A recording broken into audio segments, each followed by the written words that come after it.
Now, you're probably sensing that there are many views of the end times, depending on what church you were raised with.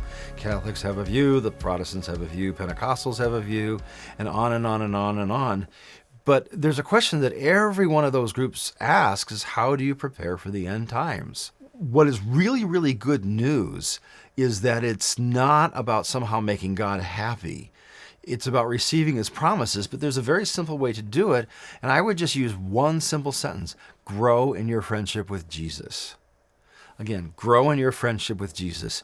And that is in a lot of ways the thing that almost every writer in the New Testament says when they're encouraging Christians to hang on during tough times. So the very first thing is get to know him.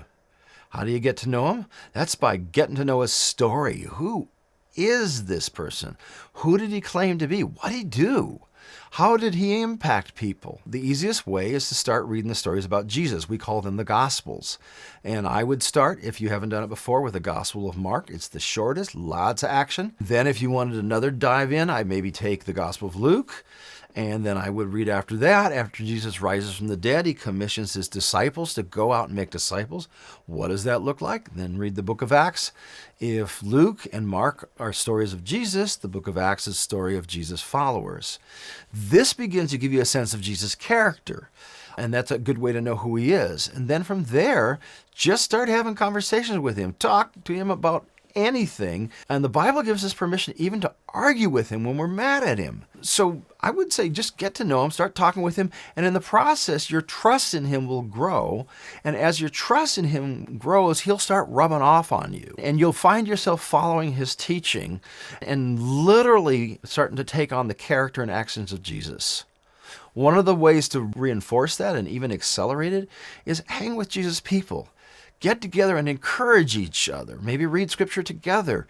Pray together. One of the most amazing experiences I have is when someone prays for me.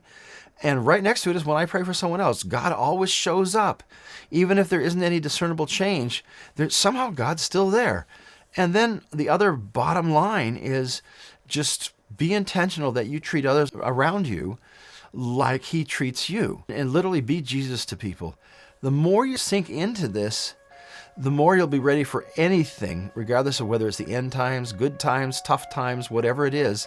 You'll be so centered on Christ, you'll see his presence and his action in everything.